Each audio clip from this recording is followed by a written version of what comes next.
Vamos a hablar un poquito de la fe. Vamos a ver si el Señor nos ayuda para seguir buscando, definiendo acerca de la fe. Yo le puse a la reflexión una fe original, una fe como en su origen. Y está esto fundamentado, hermano, en el libro de Pedro, Primera de Pedro, capítulo 1, verso 1.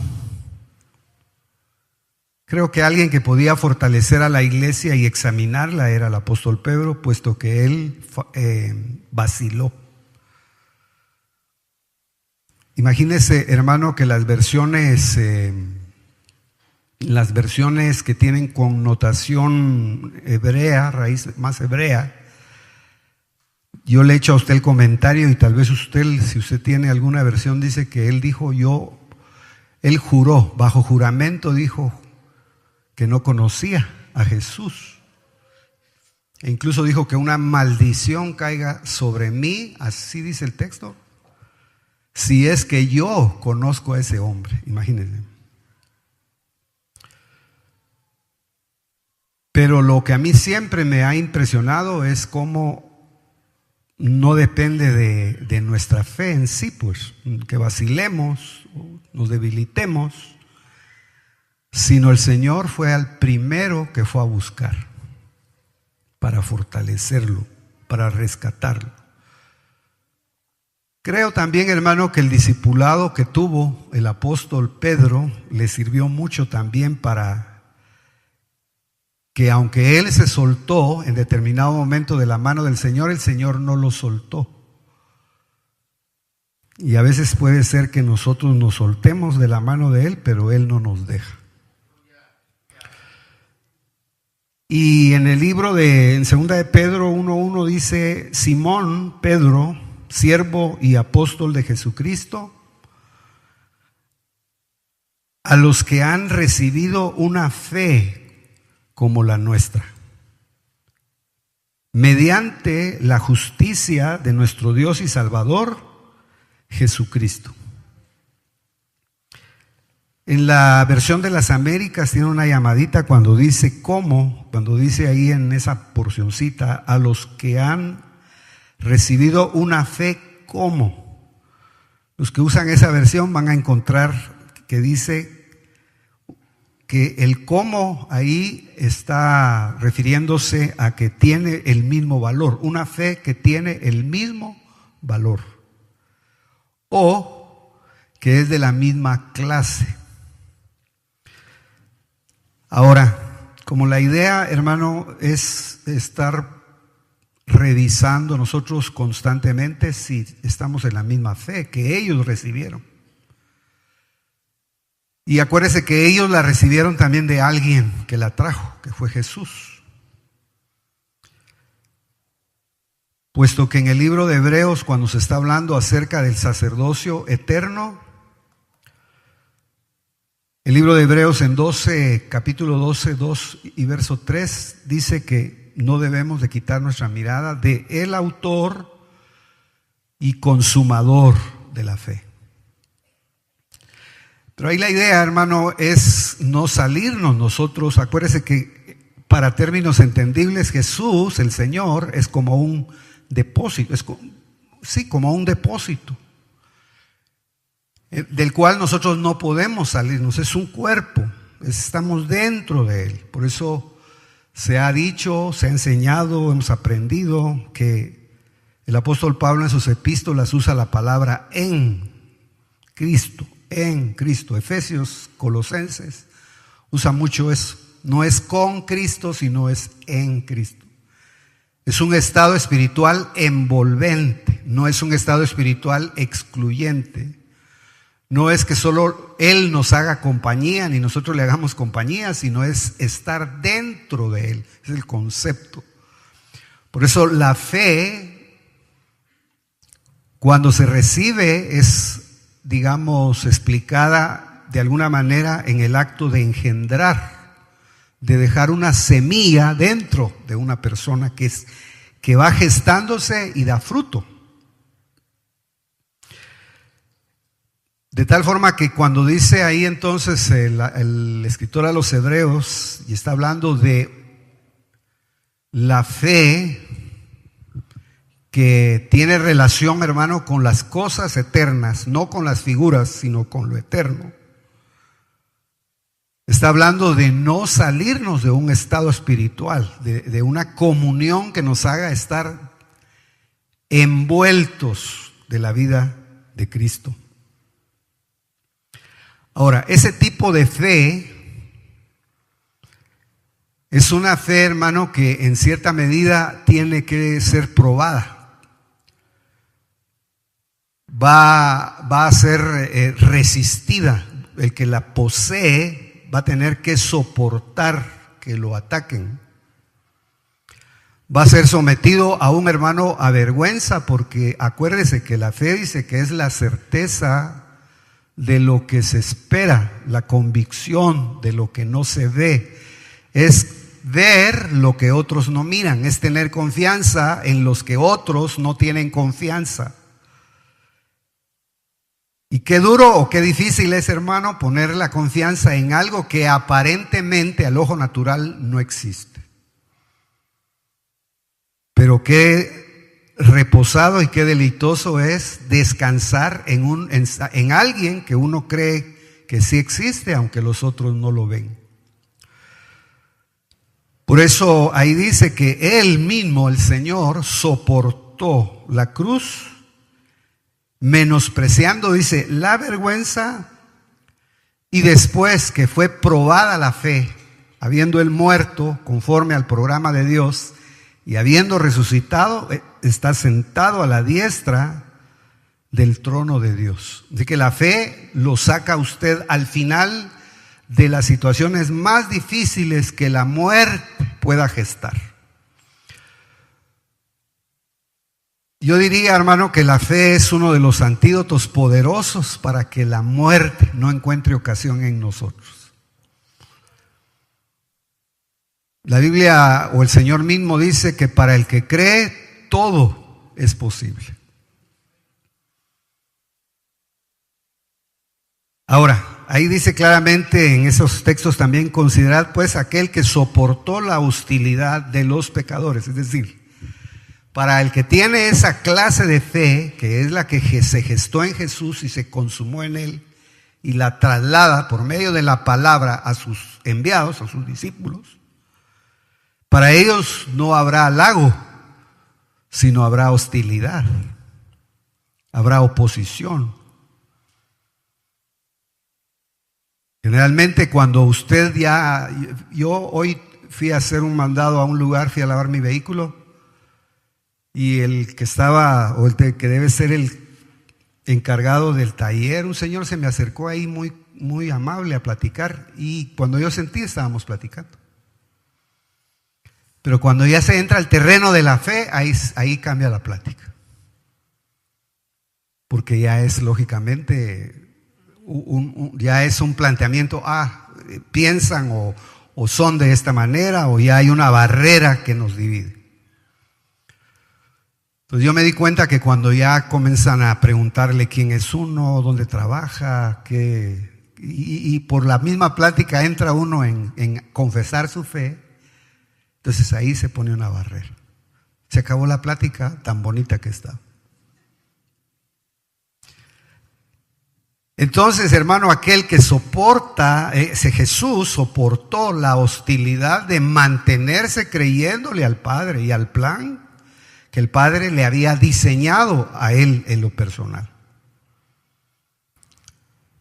para posteriormente Él convertirse en la semilla que muriendo da demasiado fruto. Entonces yo solo para que usted vea, hacerlo como una introducción, dice: aquel que soportó tal hostilidad de los pecadores contra sí mismo. Generalmente cuando alguien lo ataca en su fe, usted no se queda en cierta medida peleando con el que le atacó su fe, sino se queda peleando con usted mismo, se queda dudando si lo que tiene es real o no es real. Comienza uno a dudar y a pensar: ¿será que el que me dijo tal cosa es verdad? Entonces es una batalla que uno tiene contra sí mismo. Por eso nosotros, hermanos, no nos han llamado en prioridad a convencer a otro de nuestra fe, sino nos han llamado a estar convencidos de nuestra fe.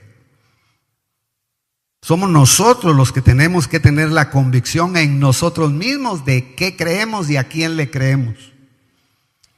Por eso es que a veces, hermano, usted puede ser un intermediario de fe por otra persona. Si otra persona no cree, pero usted cree, se convierte en una persona que activa lo que tal vez la otra persona no puede hacer por la fe suya.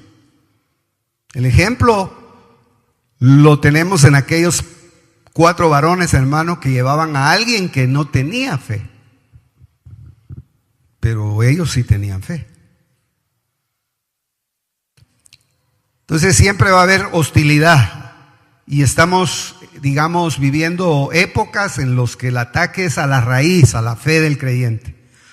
Yo he estado revisando de alguna manera, hermano, por dónde va el pensamiento, fíjese lo que voy a decir, de las naciones, de los pueblos, de las costumbres, y todo el pensamiento actual es contra la Biblia. Si usted es cuidadoso en todo lo que se comunica, el ataque va a quitarle a la gente su fe en la palabra de Dios. Nunca se había levantado, hermano, tanto vituperio con la palabra, hacia la palabra, al punto de decir que la Biblia no es la verdad, que es un libro histórico, que es un libro como otros, a decir que Jesús no es el Hijo de Dios. Es todo un ataque, hermano, muy sutil. De tal forma que nosotros entonces tenemos que revisar cómo está nuestra fe. No sé si usted sigue creyendo que Jesucristo es el Hijo del Dios viviente, que Él fue enviado a la tierra para que nosotros seamos salvos por medio de Él. Entonces ahí dice, aquel que soportó tal hostilidad de los pecadores contra sí mismo, para que no os canséis ni desmayéis en vuestros corazones. Bueno, ahora, como la idea, hermano, es tal vez despertar la inquietud de que siempre es bueno hacer una revisión de nuestra fe. Cuando el apóstol Pedro está hablando de la fe ahí, primera de Pedro 1:1, dice que él como enviado, es interesante porque primero pone siervo y apóstol, no pone apóstol y siervo, sino pone siervo y apóstol. La prioridad no es el título del ministerio. La prioridad es la vocación del servicio. Hay gente, hermano, ¿dónde puede usted ver que una persona no tiene el ministerio que dice tener cuando no le gusta servir en la función que le dicen que tiene? Hay gente que, hermano, tiene carácter de siervo, personalidad de siervo, vocación de siervo cuando no tiene título. Pero cuando le ponen el título, se descompone. Entonces la idea es también analizar esos pequeños sesgos, siervo y embajador. Un embajador, hermano, es alguien que viene de las partes celestes. Esto es más complicado todavía, porque es alguien que viene de las regiones, que palpa las regiones celestes y que tiene la facultad, hermano, de oír y traer lo que oye y ponerlo al alcance de su discípulo, de su discipulado. Hacerlo entendible. No, hermano, crear un divorcio entre el cielo y la tierra, sino es hacer una conciliación entre Dios y los hombres. Por eso es que Jesús, hermano, se tuvo que hacer como nosotros, semejante a nosotros, para entendernos. De la misma manera, yo creo que los que de alguna manera aspiramos a tener una función o un ministerio o un servicio, tenemos que tener esa vocación. Ahora, ahí si usted mira esa palabra, han recibido una fe como la nuestra, quiere decir que él sí tenía claridad en cuanto a su fe y cuando le está escribiendo porque estos eran los dispersos de Israel, los que se habían ido a la diáspora, ellos corrían, hermano, el riesgo de ser atacados constantemente en su fe. Entonces él está ahí, hermano, examinando como nos pueden estar examinando nosotros si nuestra fe está como cuando comenzamos nuestra vida en Cristo Jesús. Tengo tan presente, hermano, que al pastor nuestro en los últimos días de su vida llegó a visitarlo, según me contó la hermana Blanquita, un ministro, y lo único que le fue a preguntar es: hermano, ¿cómo está su fe? Y él le dijo: mi fe está como al principio. Entonces le dijo: no hay ningún problema. A los días partió el doctor con el Señor, pero su fe era la misma. Entonces nosotros tenemos que verificar, y usted puede, voy a hacer un examen y yo puedo hacer un examen a la raíz de la lectura, si mi fe no ha sido trastocada, si mi fe no está corrompiéndose. Ahora, imagínese, hermano, que así como en la iglesia de los Hechos se quedó una experiencia que fue cuando fueron citados todos para que fueran al aposento alto y recibieran el poder de lo alto, recibir el poder de lo alto. Ese poder, hermano, es el mismo que tendríamos que recibir nosotros en estos días. No es otro poder, es el mismo poder que va de generación en generación hasta que Jesucristo el Señor venga. Pues la fe es igual. Siempre yo he tenido la curiosidad, hermano, del bautismo, hablando un poquito del bautismo del Espíritu Santo, que los que recibieron esa investidura de poder hablaron en otros idiomas. Ahora, ¿por qué eso no es una constante? Por eso es que muchos, hermanos, creen que el bautismo del Espíritu Santo ya no es vigente en estos días. Hay una gran parte de la teología o de los teólogos o de corrientes doctrinales que creen que el bautismo ya no es vigente para estos tiempos.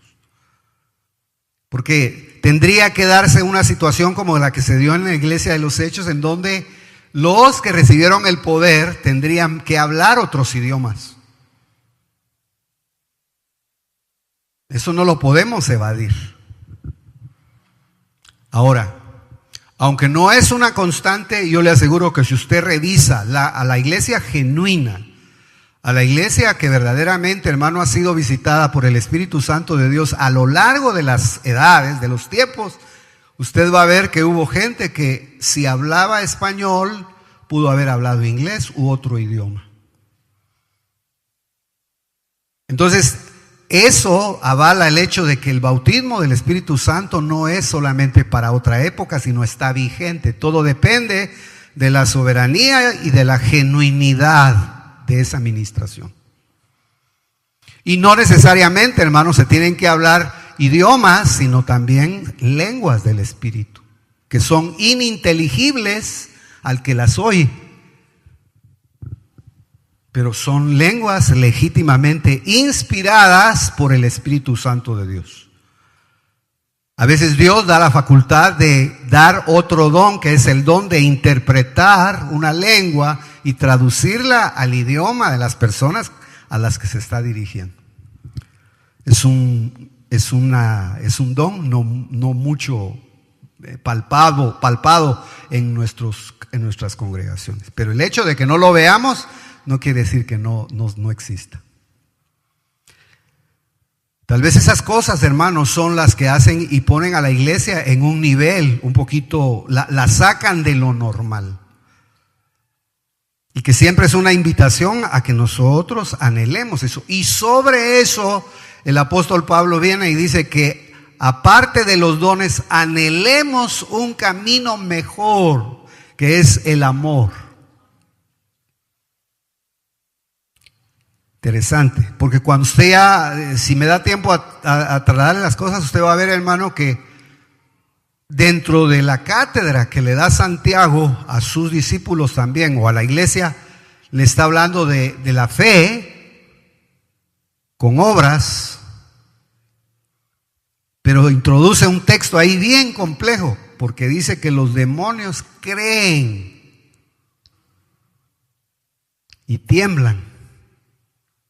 Pero ¿por qué no son salvos?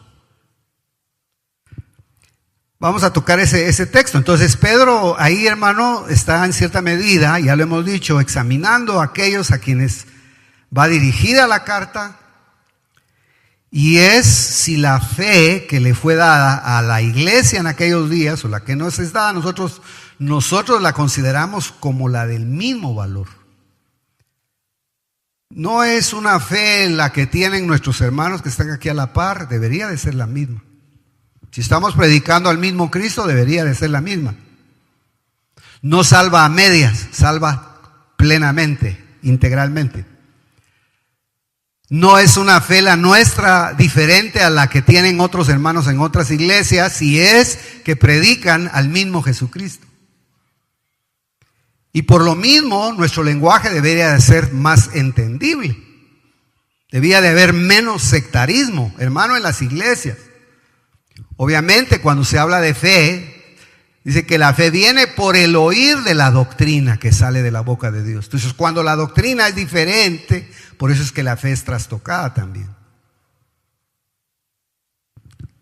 De aquellos que habían recibido, es decir, que la fe había sido recibida por la palabra que habían escuchado, de aquellos que habían escuchado la doctrina de la boca de Jesucristo.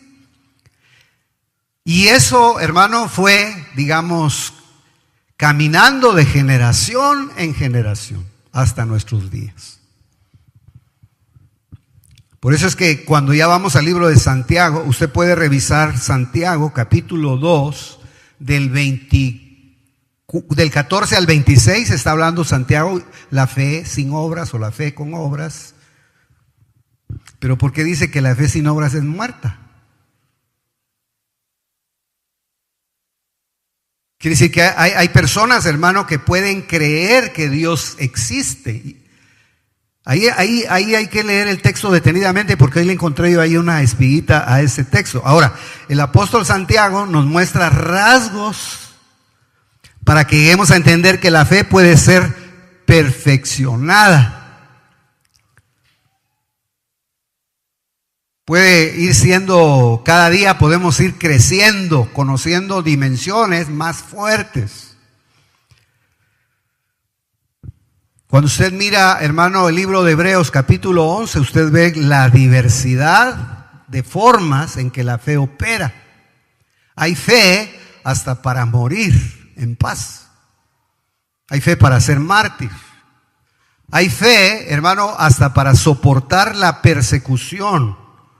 Tantas variantes que hay ahí en cuanto al poder de la fe.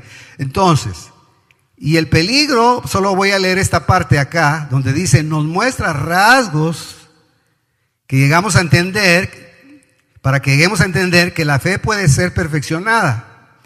Y el peligro de creer, pero no con una, y el peligro de creer, pero con una fe muerta.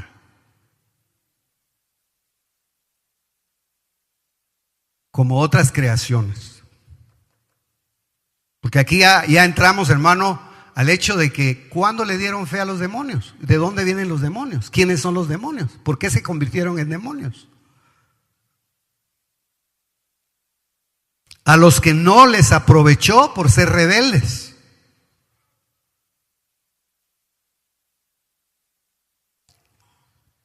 Por eso es delicado. Acuérdese, tal vez esta es pura doctrina fundamental y básica, pero evidentemente se ve que los espíritus demoníacos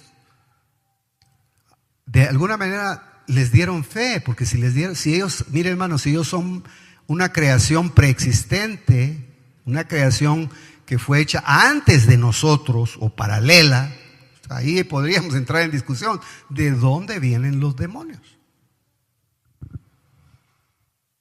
Es buena la reflexión. Hay un verso mal leído o mal interpretado, que es Santiago 2:19. Mire, Santiago 2:19 dice: y tú crees que Dios es uno, aunque ahí habría que leer todo el contexto.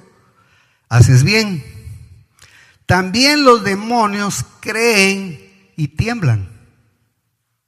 En otra versión dice: los demonios se estremecen. Los demonios creen y tiemblan. Pero ese texto hay que leerlo, hermano, en conjunción de, si usted lo quiere agarrar, sería leer Santiago capítulo 2, 14 al 24, porque entonces Santiago ya está aclarando ahí aspectos de fe. Hermanos míos, ¿de qué sirve a alguien que diga que tiene fe si no tiene obras? ¿Acaso podrá la fe salvarle? Ahora, hemos aprendido, hermano, que la salvación no es por obras. Si no nos salvamos por lo que hacemos, sino nos salvamos porque creemos en un Salvador.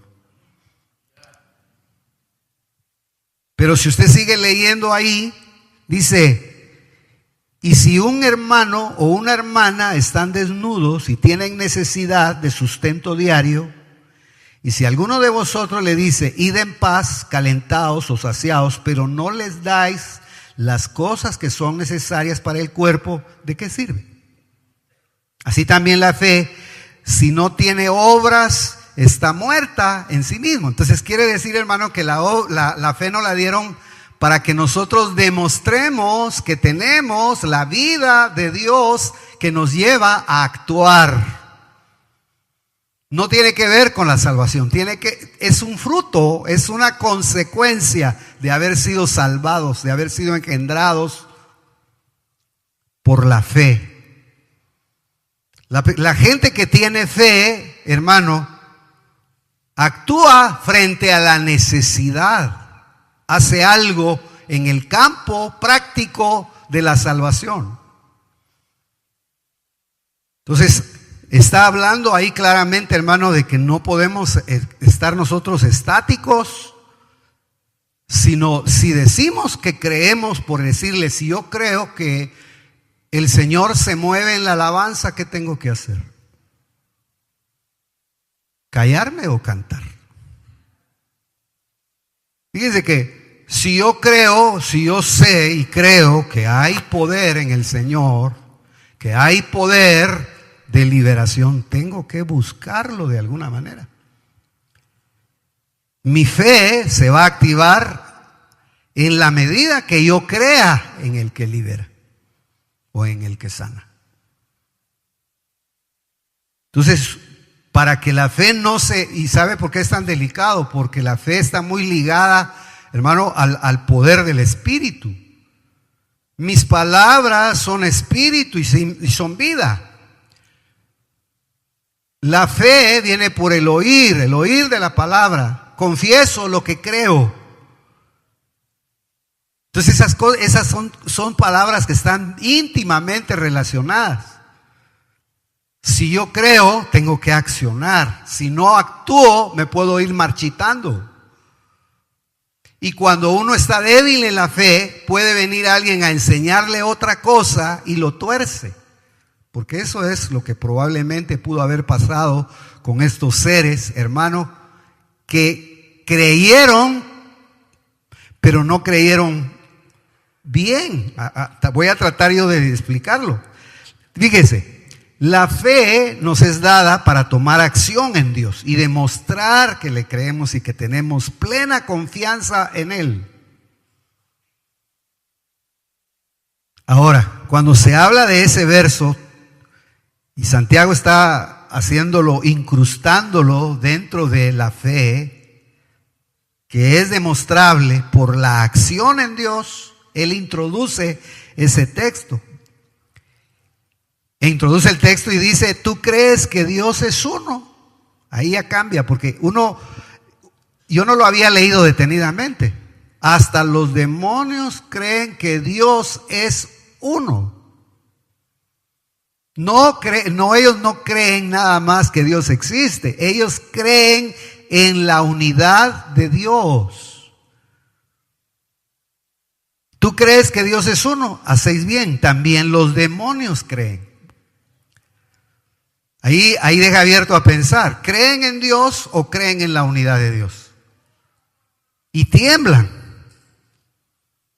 Entonces dice, pero lo que dice que los demonios creen es que Dios es uno. Quiere decir que ellos también miran eso. Pero dice usted, hermano, ¿y por qué no se está hablando de eso? ¿Sabe por qué, hermano?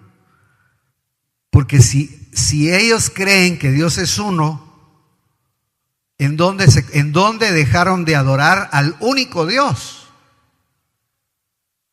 ¿En dónde, hermano, los sedujeron o en qué edad, en qué época los sedujeron a creer en otras enseñanzas o a adorar a otros dioses? ¿O quiénes son los otros dioses? Fíjese que en estos últimos tiempos están saliendo doctrinas, hermano, en donde se habla de los dioses.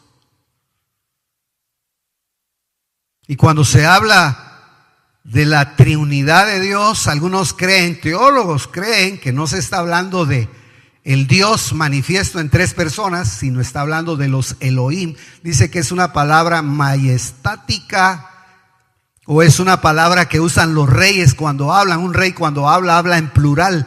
Hay tantas interpretaciones, pero la idea que yo estoy tratando de dejarle en su corazón es, hermano, que el apóstol Pablo habla de que hay muchos dioses.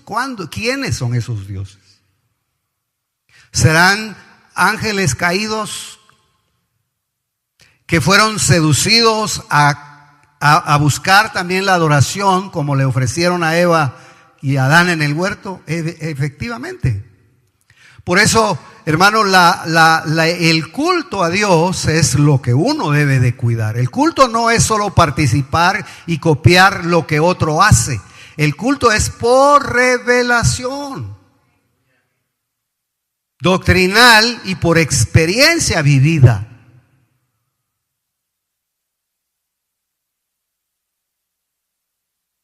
Yo ya le conté a usted, hermano, que una vez fui a predicar a Nueva Jersey, creo que fue. El pastor, estuvimos platicando y me decía que él estuvo investigando en los Estados Unidos por qué crecían las iglesias o por qué otras decrecían. Él, me imagino, hermano, que estaba buscando crecer un poquito en su congregación o que su congregación creciera porque era una congregación chiquita. Entonces, unos le dijeron, es que es la alabanza. Aquí nosotros no cantamos coritos así lentos, sino nosotros aquí cantamos cantos de júbilo y de avivamiento. Aunque los que canten estén todos apagados, ¿verdad? Otros le dijeron, no, y hermano, sabe que eso es palabra que a él le dieron al final. Un pastor en los Estados Unidos le dijo, el crecimiento viene cuando el pastor es fijo, cuando el pastor es estable. Por eso, hermano, heriré al pastor y serán dispersas las ovejas. ¿A quién tiene que cuidar usted? ¿A quién tiene que estarlo dejando de molestar?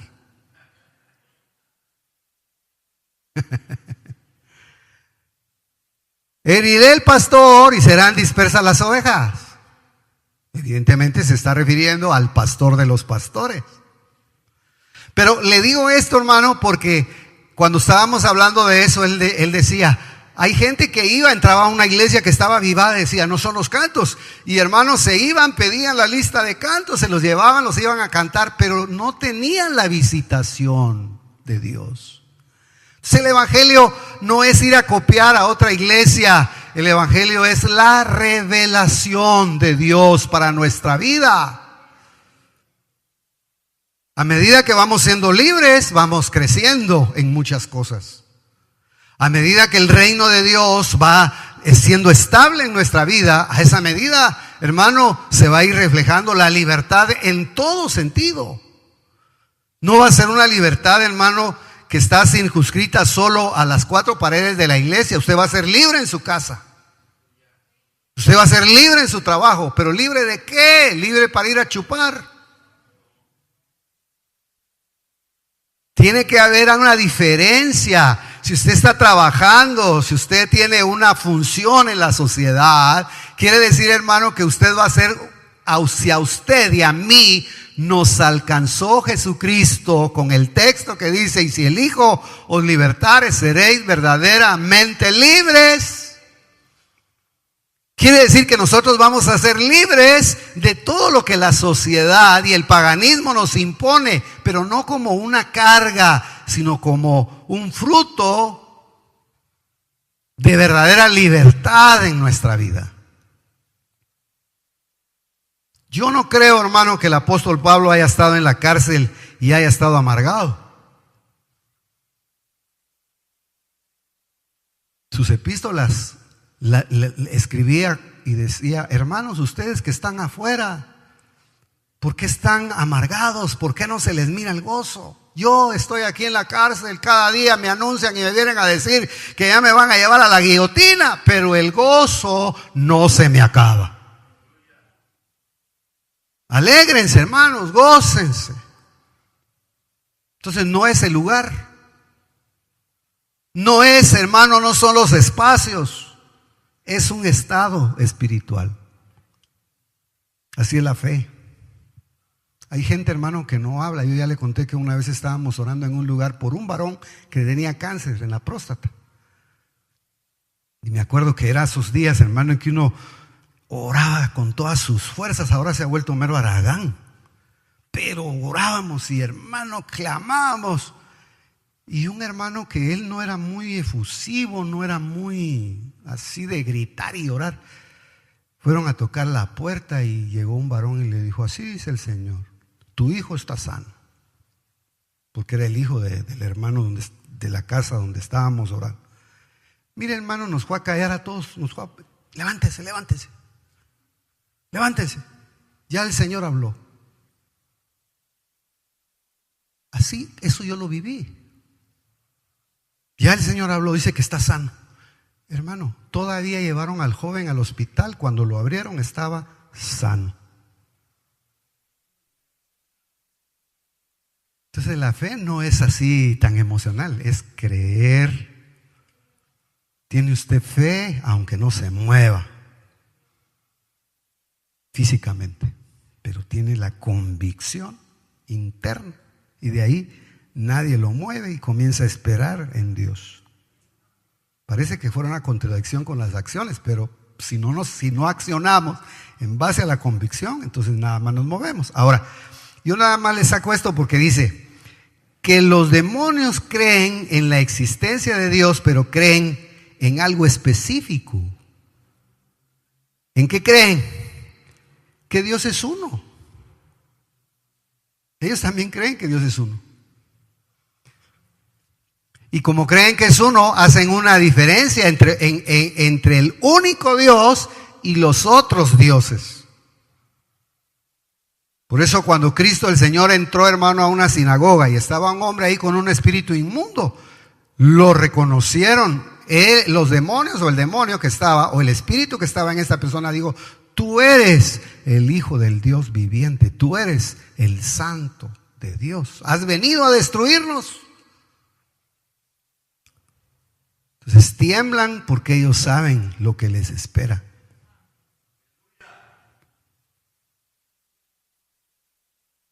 Ahora, cuando está hablando ahí, hermano, Santiago, y dice,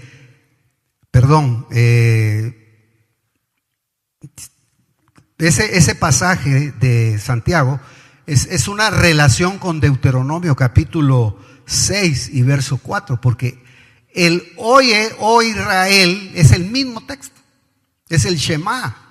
Hay unas versiones que no le dice oye, sino le dice Shema. Oye, oh Israel. ¿Qué es lo que dejaron de oír? Algo dejaron de oír. Entonces, si nosotros dejamos de oír doctrina, dejamos de oír palabra, dejamos de creer, dejamos de actuar, pueden trastocarnos nuestra fe. O si no oímos la verdad, nos van a predicar o pueden trasladarnos la mentira y vamos a terminar creyéndolo a causa de que nuestra fe está debilitada. Entonces dice, ahora Santiago está tomando el principio del conocimiento de Dios dado a Moisés, Deuteronomio 6:4. Deuteronomio 6:4 dice, y 5, escucha, oh Israel, el Señor es nuestro Dios. El Señor uno es.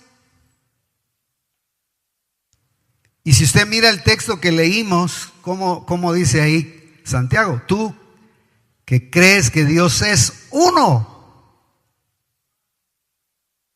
¿Cómo dice Deuteronomio 6:4 y 5? Escucha, oh Israel, el Señor es nuestro Dios. El Señor es uno entre los dioses. ¿Se acuerda que cantamos un tiempo un canto así? Lo dejamos de cantar, no sé por qué. Dios entre los dioses. Dios entre seres, hermano, que les han dado algo parecido a la divinidad. Imagínense, está Juan, anciano, habiendo terminado su carrera. Un hombre, hermano, que es de los que quedaba de los apóstoles del Cordero. Nunca dejó Juan ni cambió su dieta. Él toda la vida que estuvo en la tierra comió cordero. Hermano, fue llevado a las dimensiones celestes, se le aparece un ser allá y al final se le hinca. Y si él se le hincó, imagínense nosotros.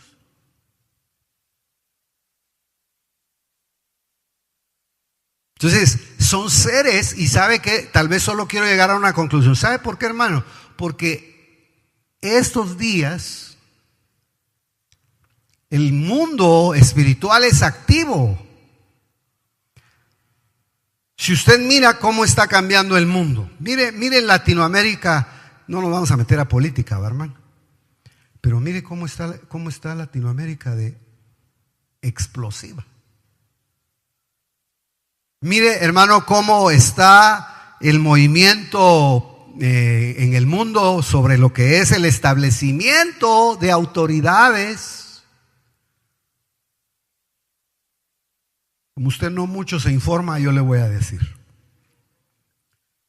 Pero usted cree, hermano, que no se roban a veces los gobiernos la autoridad. Usted cree, hermano, que todas las autoridades a veces que están puestas son legítimas. Yo creo en ese verso que dice que nosotros, hermano, oremos por los que están en eminencia para que vivamos quieta y reposadamente. Pero ahí no quiere decir, hermano, que nuestras oraciones van a cambiar a las autoridades. No, cada nación tiene la autoridad que merece.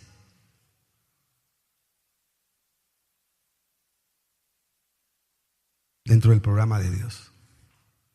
Pero aún así, mire las grandes batallas en las que se sacude los gobiernos. Eso es puro movimiento espiritual. Imagínense, acaban de matar a un líder en el Medio Oriente y lo tenían bien vigiladito. ¡Pah! Y eso está generando, hermano, conflictos, ya creyendo que hasta la Tercera Guerra Mundial puede levantarse. ¿Y la iglesia? Dormida. Hermanos, ¿usted cree que Jesucristo va a regresar a la tierra? No, así hablemoslo, no por emoción. ¿Usted de veras, hermano, es creyente de que Jesucristo dijo, me voy? No se turbe vuestro corazón.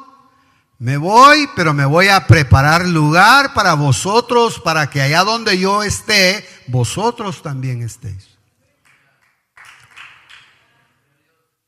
Y hermano, aún más, cuando los discípulos salieron de Betania, fueron a Betania y estaban mirando hacia arriba, se pararon dos hombres con vestiduras blancas y les hablaron y les dijeron, varones hebreos, ¿qué estáis viendo al cielo? El mismo que ustedes están viendo que se fue arrebatado por una nube que traslada a los que van a ser transportados, él mismo va a regresar. Entonces, quiere decir, hermano, que los días son difíciles, los días son complejos y nosotros de una o de otra manera tenemos que estar revisando nuestra fe. ¿Cuándo viene Cristo? ¿Viene antes de la tribulación?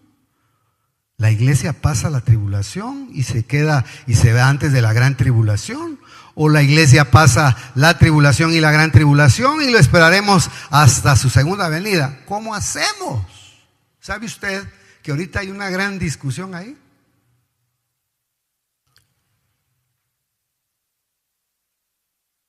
Ahorita, hermano, están moviendo ya que el rapto, que no es antes y que esa es una doctrina que se predicó. Fíjese que un sacerdote católico la predicó. Es que cuando usted se pone a investigar. Pero hermano, yo creo en Primera de Tesalonicenses 4, 14, 15 y 16. Que Él va a venir y a los que durmieron en Cristo los va a traer juntamente con Él, y los que hayan quedado vivos seremos arrebatados, si es que estamos vivos, para recibir al Señor en el aire. Yo no me voy a meter, habría que tomar otra vez los pasos, pero lo que estoy tratando de decirle, hermano, es: las naciones se conmueven, se sacuden. Aquí en Guatemala van a haber bombazos, ahí va a haber. Ahí se acuerda. Pero eso es para que la iglesia tire sus almohadas. A mí nunca se me olvida, hermano, que estábamos orando para los que vienen. ¿Cuántos vienen de Maranata? ¿Cuántos vienen aquí de Maranata? Todavía hay bastantes, hermano. Yo me acuerdo que una vez estábamos orando 6 de la mañana, fíjese, con un hermano que ya se fue a otra iglesia. Y lo sigo amando. Y ese hombre miraba, hermano, y me dijo: fíjese, hermano, me dijo, no le voy a mencionar el nombre del ministro porque usted lo conoce. Yo vi entrar al hermano fulano de tal aquí a la iglesia. Y todos los hermanos estaban en su silla, pero tenían su almohada y estaban unos con los piecitos estirados, así bien cómodos, como medio dormiditos. Y este hermano vino, dijo, y comenzó a agarrar, hermano, los asientos, los respaldos, y los tiró todos. Y salimos, hermano, de la iglesia y paramos en una carpa. Me dijo: ¿qué será? Ala, dije. Bueno, la almohada es que toda la iglesia bien cómoda. Yo estoy pensando, hermano, que compremos unas sillas como las de los aviones. Usted levanta los pies. Pero fíjese que esa visión se cumplió. El hermano del que le estoy hablando llegó a la iglesia. No sé quién fue el que le fue a decir que llegara, pero en eso no me voy a meter a hablar más. Pero hermano, la iglesia terminó en una carpa. Gracias a Dios que la carpa ya no la dieron. Pero tuvo 20 años en carpa. Pero hermano, sería triste que teniendo la casa medio pagada, ahora todos saquen su almohada y a dormir otra vez. No.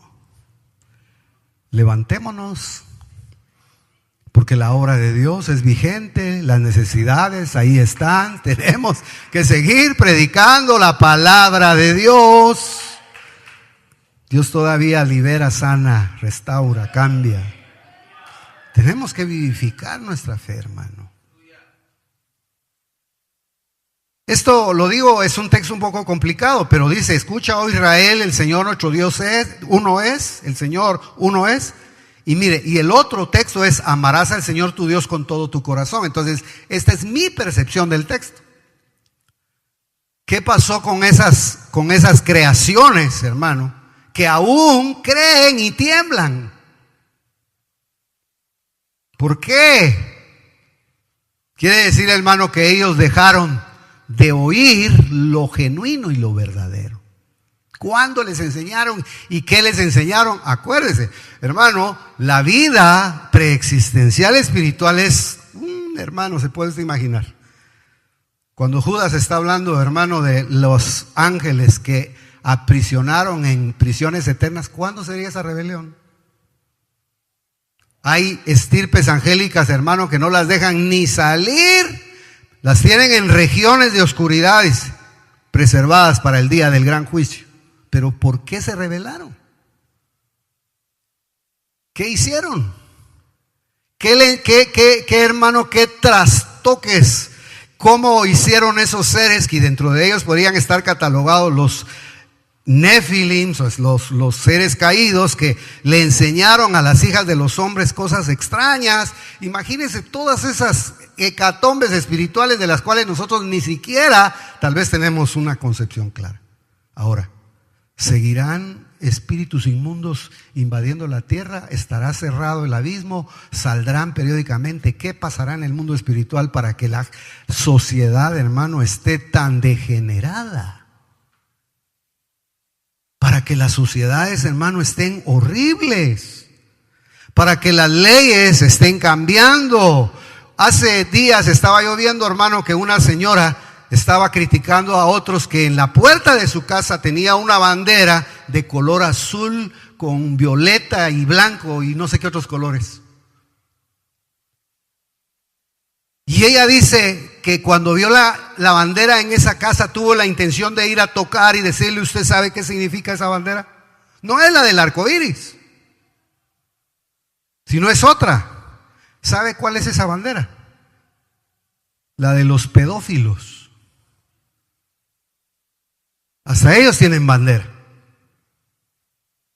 Entonces ella decía, una mujer con una concepción de las cosas del mundo, porque a veces, hermano, la iglesia ignora ciertas cosas. Pero me dijo, cómo la sociedad se está contaminando, cómo la sociedad está, perdone la expresión, casi endemoniada. Que Dios tenga misericordia de nosotros, que nos mantengamos en la fe genuina y verdadera. Porque en qué momento, hermano, lo trastocan a uno. Es difícil el texto tratarlo. Yo le estoy dando vueltas, pero si usted sigue buscando, usted va a ver, hermano, que somos afortunados, somos dichosos de que nos hayan escogido para salvación y que, hermano, nos hayan a nosotros visto con ojos de misericordia. Porque fíjese, porque dice Hebreos que Dios no auxilió a los ángeles, sino auxilió a la simiente de Abraham. Y además nosotros no figurábamos como simiente de Abraham, nosotros somos acebuches. Estamos injertados por la misericordia de Dios en el olivo verdadero. Entonces, en Deuteronomio 6:4 dice: escucha, oh Israel, el Señor tu Dios uno es. Cuidado con adorar a otros dioses. De ahí usted lee Corintios, hermano, y usted va a ver cómo, hermano, hasta las comidas eran ofrecidas a los demonios. Que eso todo tiene una explicación y valdría la pena entrar en ese mundo para tener una doctrina real. Y la otra parte es: amarás al Señor tu Dios con todo su corazón. Entonces, termino. La palabra que complementa la frase es escucha, refiriéndose a la oración que los hebreos hacen, pero exaltando la unidad de Dios, al Dios único y verdadero, al Dios de Abraham, de Isaac y de Jacob. Usted cuando haga, hermano, a mí me da temor, por eso es que cuando hagamos ministraciones, hermano, usted no puede orar nada más: yo oro en el nombre. Sí, pero ¿en el nombre de quién? O como a veces he escuchado: reciba la presencia. No, ¿la presencia de quién? La presencia del Señor, que es Señor. Porque a veces, hermano, el lenguaje a medias puede estar expresando una verdad a medias en nuestro corazón. Y ahí entra todo el aspecto doctrinal. Dice, los demonios dejaron de escuchar la verdad en su época, porque ¿usted cree que los demonios fueron creados para ser demonios? Todo lo que sale, Dios no tiene renglones torcidos. Todo lo que sale de su mano es perfecto. Pero en alguna parte, hermano, sufrieron trastoque esas criaturas. Entonces, déjenme sacar una conclusión. Los demonios dejaron de escuchar, es la verdad eterna de Dios, y la dejaron de amar. Por lo que terminaron creyéndole a otros dioses que habían caído ancestralmente. Y que los demonios pueden creer, dice, pueden creer que Dios es uno, pero como a ellos no les fue ofrecida la salvación, por eso nosotros debemos andar de rodillas, porque a nosotros nos fue regalada la salvación. Estábamos muertos en nuestros delitos y pecados, y Él pasó a nuestro lado y nos dio vida juntamente con Cristo.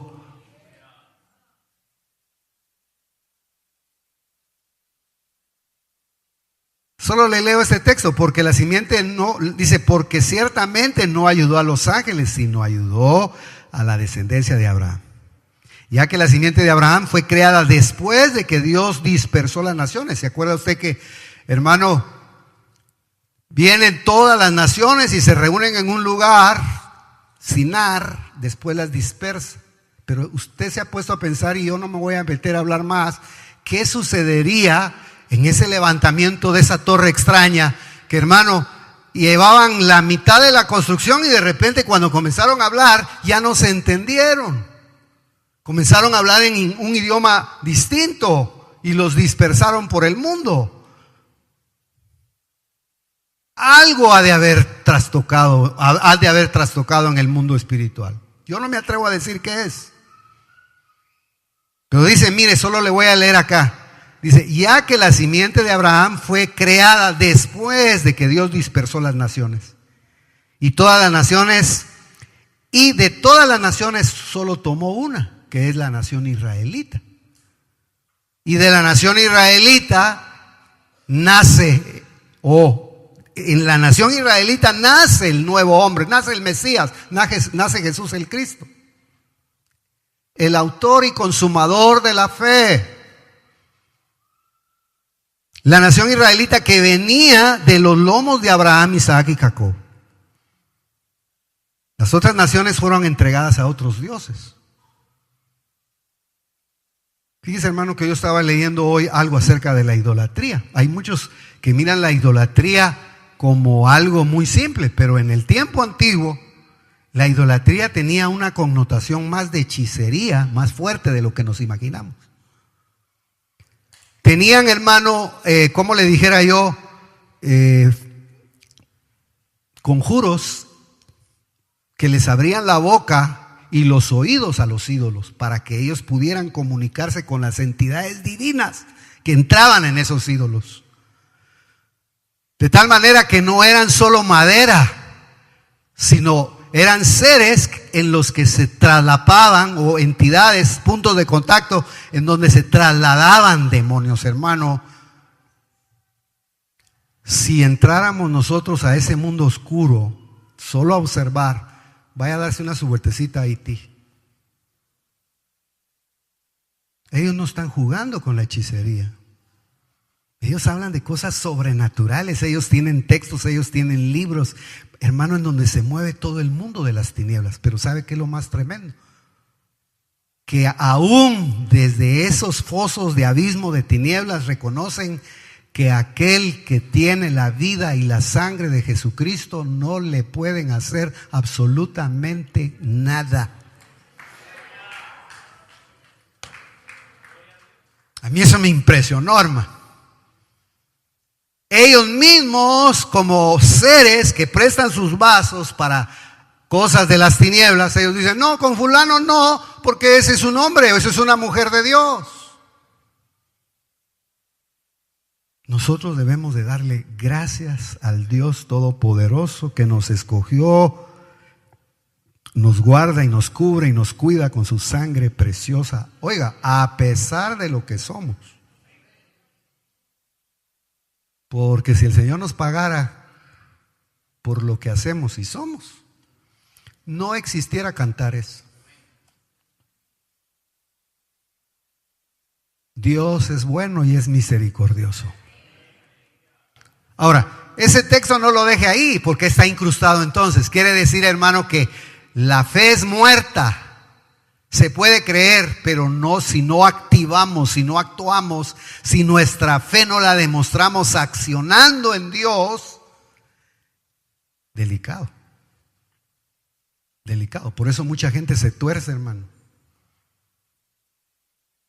Hay cristianos, perdón, esta frase es muy fuerte, hermano.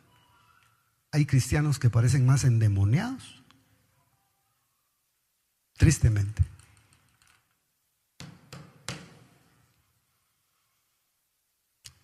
Misterio de Dios. Esa frase usted si quiere tírela, pero a veces da pena, hermano. Pero Dios es bueno. No se ponga así tan serio. Dice, las otras naciones fueron entregadas a otros dioses. ¿Por qué, hermano, Daniel o el ángel que venía a auxiliar a Daniel no pudo entrar? Porque sobre esa nación había un ser que se creía Dios sobre esa nación. Que Dios tenga misericordia. Por eso nosotros debemos de confesar, ¿quién es el Dios de Guatemala? La iglesia debería de confesar, ¿quién es el Dios de Guatemala? Jesucristo es el Señor de Guatemala. Jesucristo es el que reina sobre Guatemala. Sí, hermano, mire, hoy hablaba yo con esa persona y me inquietó y solo lo comento porque decía, mire, nuestra gente es trabajadora. A pesar de que en Guatemala hay tantas cosas, hermano, extrañas que no nos vamos a meter a hablar, pero Guatemala es una nación bendecida. Él no nos va a dejar. Solo encarguémonos de adorar al verdadero Dios, de estar seguros que estamos en el verdadero Dios. Solo le leo un texto y se va a su casita. Mire cómo dice este texto. El texto dice, Deuteronomio 32, 7, 9. Acuérdate de los días de antaño. Considera los años de todas las generaciones. Pregunta a tu padre y él te lo hará saber. A tus ancianos y ellos te lo dirán. Está hablando desde los días, hermano, de Noé. Desde los días antiguos. Le tenían que preguntar a los antiguos, a los ancianos. Y acuérdese que un anciano en aquellos días no era de 100 años. Cuando el Altísimo dio a las naciones su herencia, tomando para sí a los hijos del hombre, fijó los límites de los pueblos según el número de los hijos de Israel. Tomó un pueblo para sí. Pues la porción del Señor es su pueblo. Jacob es la parte de su heredad. Así que de todas las naciones, Él apartó una nación llamada Israel. ¿Cómo se irán a convertir? ¿Cómo Dios los va a tratar? Eso no nos metamos nosotros. Dios sabe cómo tratar con su gente. Obviamente el rechazo de ellos es a nuestro favor. No sea que, mire, en Deuteronomio 4:19, no sea que levantes los ojos al cielo y veas el sol, la luna, las estrellas y todo el ejército del cielo, y seas impulsado a adorarlos y a servirlos. Cosas que el Señor tu Dios te ha concedido, cosas que el Señor tu Dios ha concedido a todos los pueblos debajo del sol o debajo de los cielos. Quiere decir que a nosotros no nos es concedido, pero a otros sí les es concedido, en el sentido de que como no tienen el conocimiento de Dios, los dejan que adoren al sol. Nosotros no adoramos al sol, nosotros adoramos al Dios verdadero, al Señor. Cuidado con la idolatría. Yo nunca pensé que hubieran movimientos que caen en idolatría, pero caen. Deuteronomio 29, 24 y 26. Y dirán las naciones: ¿por qué ha hecho así el Señor a esta tierra? Porque esta gran explosión de ira. Y los hombres dirán: porque abandonaron el pacto del Señor, el Dios de sus padres hizo con ellos cuando los sacó de Egipto. Y ellos fueron y sirvieron a otros dioses y los adoraron, dioses que no habían conocido, los cuales Él no les había dado. Conclusión cortita: ¿qué movimientos espirituales habrán, hermano, que quieren trastocar la fe del creyente? No.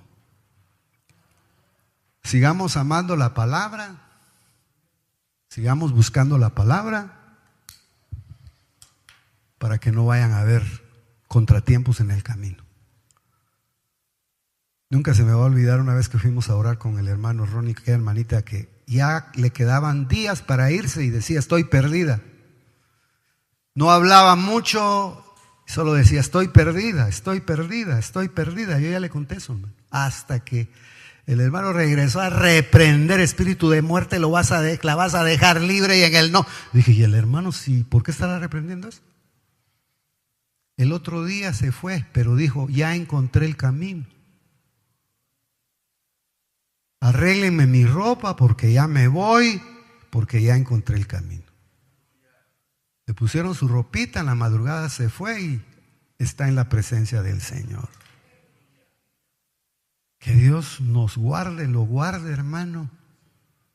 Ame la verdad en lo íntimo. Amemos la verdad en lo íntimo. Hoy estuvo la prédica así medio va, pero ¿a quién adoramos? ¿A quién buscamos? Vamos al Dios eterno. Solo hay una puerta, Jesucristo. Y de la puerta al trono del Padre eterno hay un vínculo, hay un lazo, hay una cadena de oro. El Espíritu Santo de Dios. Usted va a levantar sus manos, hermano, y que en estos días su fe no se debilite. Fortalezcas en fe. Cuando ore en voz alta, confiese la palabra del Señor. Las necesidades podrán estar ahí flotando, pero si nuestra fe se va debilitando, las mismas necesidades se van a ir agolpando sobre nosotros. El Señor dijo: a los pobres siempre los tendréis. Si la necesidad iba a estar, pero nosotros tenemos que fortalecernos en fe. Que Dios fortalezca su corazón en esta noche. Que la acción de Dios no deje de manifestarse en nosotros. Que el poder de Dios siga manifestándose en nuestras vidas. Aleluya.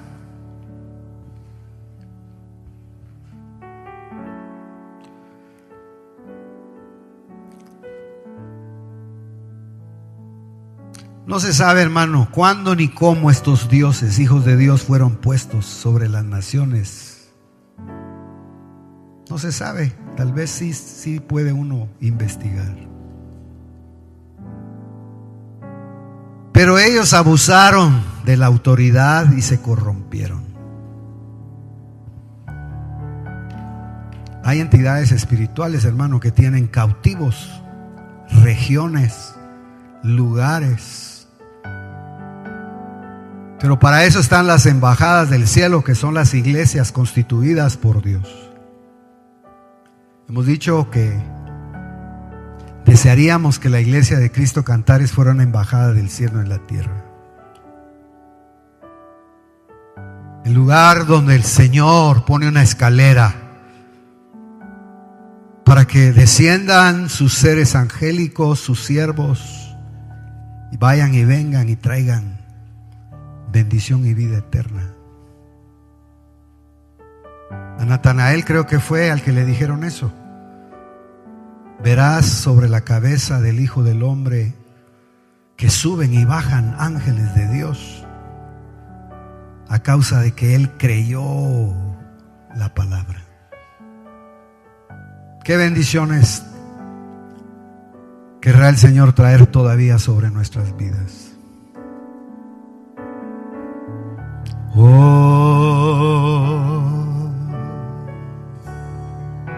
Ya, hermano, con que el Espíritu de Dios pueda descender a nuestra vida, renovar nuestros huesos, renovar nuestra carne debilitada, ya que el Dios de la gloria envíe una palabra que nos fortalezca, ya que el Dios de la gloria envíe a sus santos mensajeros a traernos liberación, a traernos fortaleza. Con eso estamos agradecidos.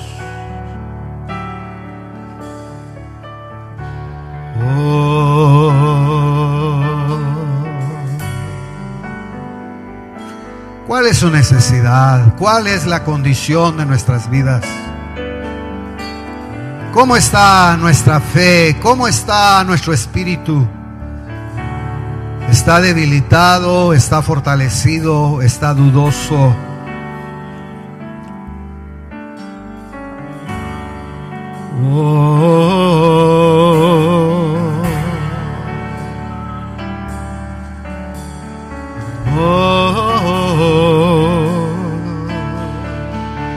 ¿Se puede usted imaginar, hermano, la gran oposición del mundo de las tinieblas? ¿Se puede usted imaginar, hermano, cómo hay hordas de espíritus inmundos que se oponen a la bendición de Dios? ¿Cómo logran de alguna manera, hermano, neutralizar? Por eso una iglesia debe de ser libre. Una iglesia está llamada a ser libre, a experimentar liberación, hermano. Por eso el Señor Jesús en su ministerio ocupó tiempo para que la iglesia fuera liberada, para que no se anidaran entidades contra la fe, sino que el hombre pudiera ejercer su fe.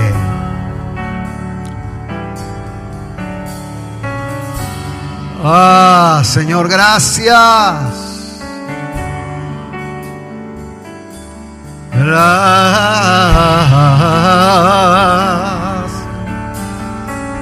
Él es el Cristo que puede hacer obra poderosa sobre nuestras vidas. Él puede traer salud, Él puede traer salvación a nuestra vida.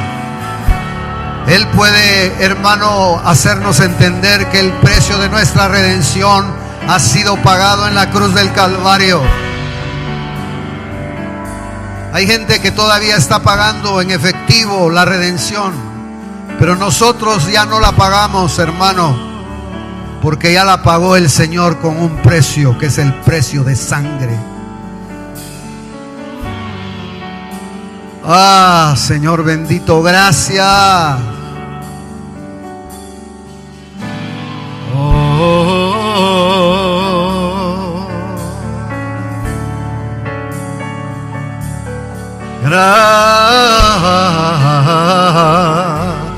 Sea roto, hermano, sea roto, sea deshecho todo estorbo. Vienen días fuertes, pero poderoso es Dios para sustentar a su pueblo. Se van a querer, hermano, levantar maldiciones de pobreza sobre esta nación, maldiciones de estrechez y de escasez. Pero poderoso es Dios para romper toda obra satánica, todo pacto que haya hecho cualquier autoridad, cualquier entrega que hayan hecho sobre nuestra tierra. Soma Kaba. La iglesia tiene que despertar a esas realidades. La iglesia no se puede confiar. La iglesia no se puede dormir. Velad, velad y orad. Sama Shina Mara, yo oro esta noche. Yo pongo su hogar, yo pongo a sus hijos, yo pongo su negocio, yo pongo sus decisiones en el Señor. Él abre caminos, Él abre puertas.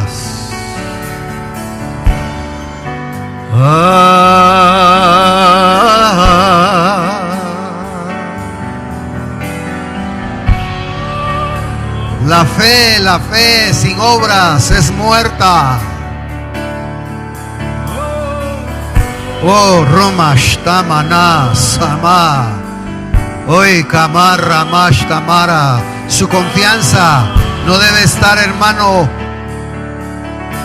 en lo temporal nada más.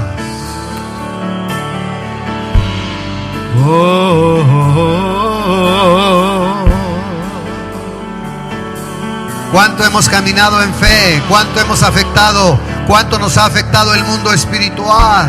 ¿Hasta dónde hemos avanzado? ¿Hasta dónde hemos caminado? Nuestra fe estará como al principio. ¿Será que hemos avanzado, hermano, en la fe? ¿Hemos crecido o nos hemos acomodado? Ay, Samara, Mashtamara, Masaha. Padre, gracias por este día. Fortalece a tu pueblo, Señor. Fortalece sus manos caídas, sus rodillas endebles, sus tobillos. En el nombre de Jesús. Reciba, hermano.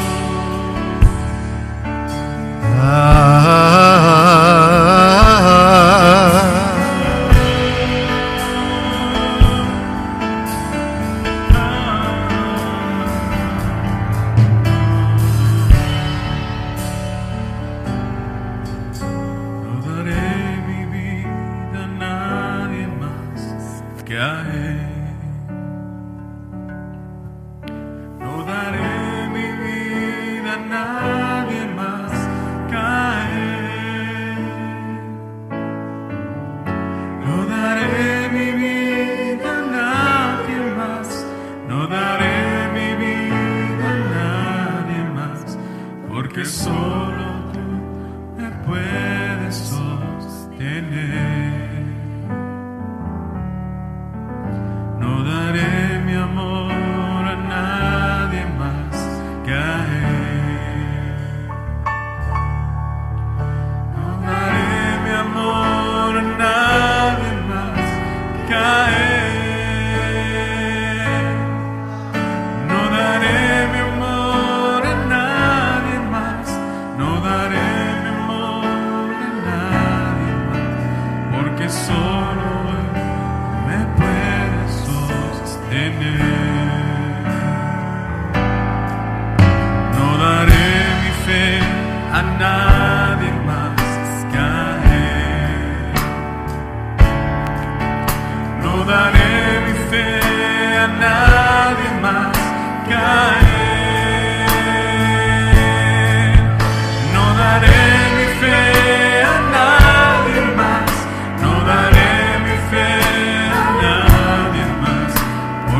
seré mi fiel